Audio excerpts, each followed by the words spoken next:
So this weekend is a special weekend for the new church, and does anyone know why this is a special weekend for the new church? We are celebrating a birthday of someone significant to the new church. Does anyone know? Yes? Emanuel Swedenborg. That's right. So we're going to talk a little bit about Swedenborg and who he was, what he did, his contribution to the world, and we're going to compare that to other characters in the Word in the Old Testament that the Lord called to do great things. So we are going to read the story of Moses, and if we're familiar with the story of Moses, we know that he was down in Egypt with the children of Israel when they were enslaved by the Egyptians. And the Lord one day called to Moses in the midst of a burning bush. And the Lord called him to be the leader of the children of Israel to free them from slavery. So we're going to read that story from Exodus, and we're going to talk about how it might relate to Emanuel Swedenborg and his call that the Lord had for him. So let's read. This is a portion of Exodus chapter 3. And Moses was pasturing the flock of Jethro, his father-in-law, the priest of Midian. And he directed the flock behind the wilderness and came to the mountain of God, to Horeb. And the angel of Jehovah was seen by him in a flame of fire from the midst of the bramble, or from the midst of the burning bush. And he saw, and behold, the bramble burned with fire, and the bramble was not at all eaten up. It wasn't consumed by the fire. And Moses said, I will now turn aside and see this great sight. Wherefore is the bramble not burnt? So that would be pretty incredible to watch. And in the burning bush, it's called a bramble here. It's a dried out, very weedy sort of plant that would easily be burnt up by fire. So this was pretty incredible for for Moses, my apologies, for Moses to see this. So he says, I'll turn aside and see this great sight, why the bramble is not burnt. And Jehovah saw that he turned aside to see, and God called to him from the midst of the bramble.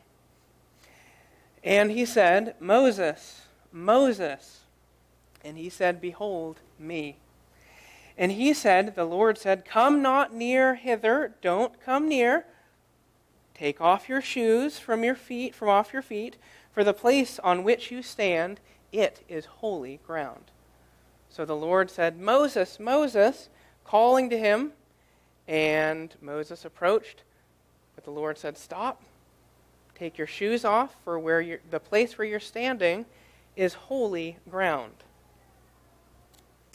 And the Lord said, I am the God of thy father, the God of Abraham, the God of Isaac, and the God of Jacob.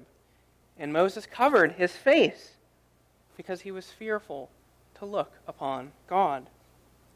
And Jehovah said, Seeing I have seen the affliction of my people who are in Egypt, and I have heard his cry from before his taskmasters, for I have known his pains.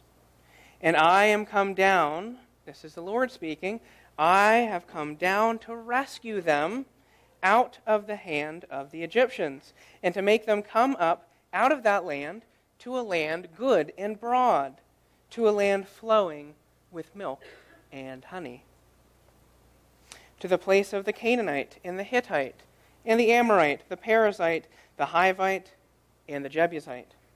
And now, behold, the cry of the sons of Israel has come to me, and I have also seen the subjugation with which the Egyptians subjugate them.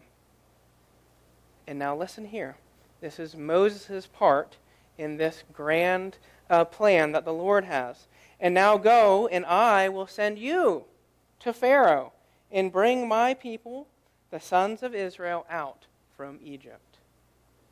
So that's the story of the Lord calling Moses to be the leader of the children of Israel to free them from slavery. So in the new church, we believe that everything in the stories of the Word that we read has a spiritual meaning.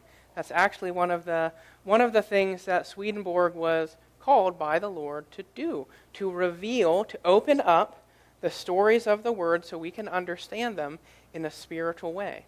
So the story we read, that too has a spiritual meaning.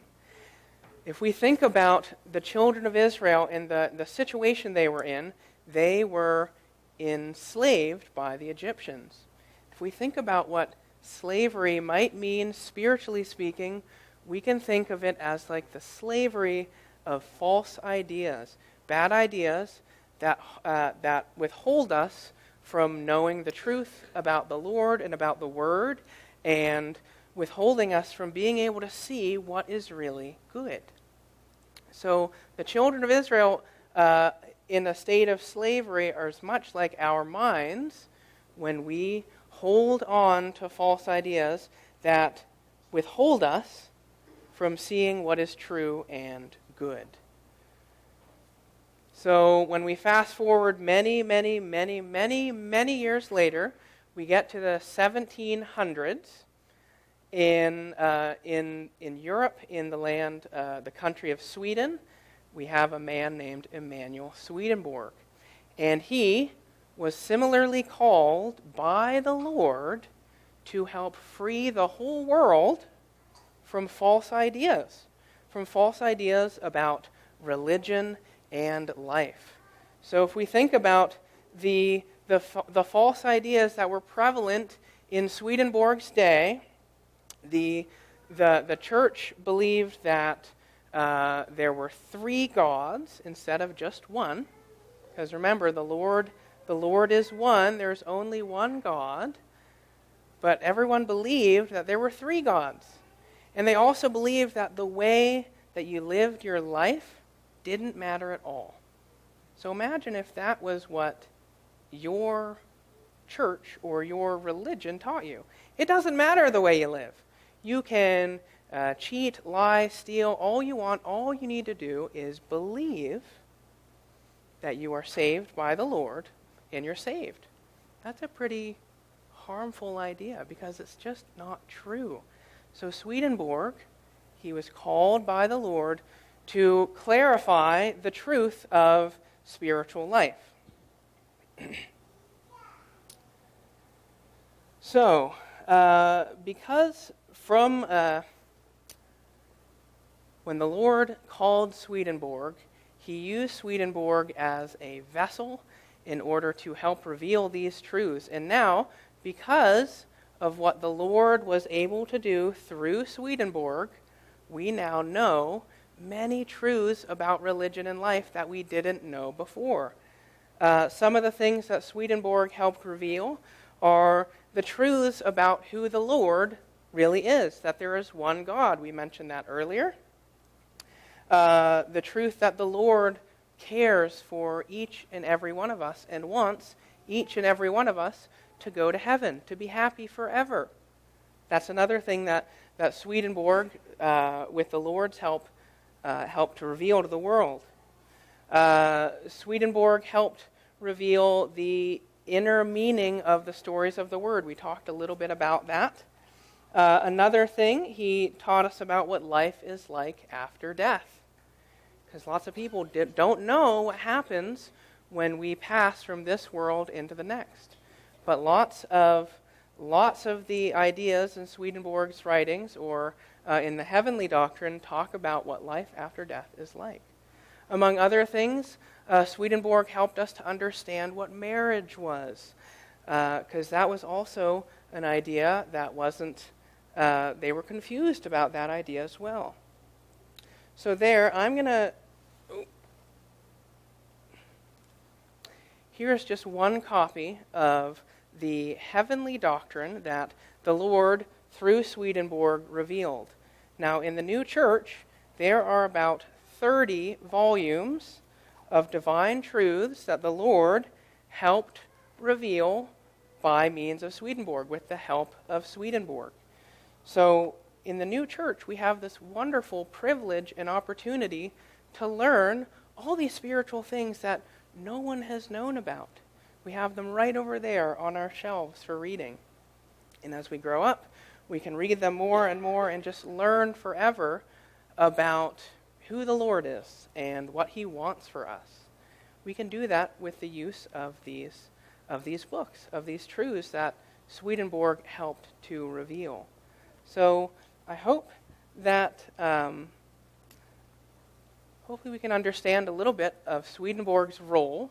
The Lord needs people in order to do good things, just like he needed Moses to help lead the children of Israel out. It's not like the Lord himself, he needed Moses to help them escape Egypt, just like he needed Swedenborg to help write down those books of the writing. So the Lord, he needs people in order to accomplish his good ends. And he chose Swedenborg to reveal what we call the heavenly doctrine to the world. Amen.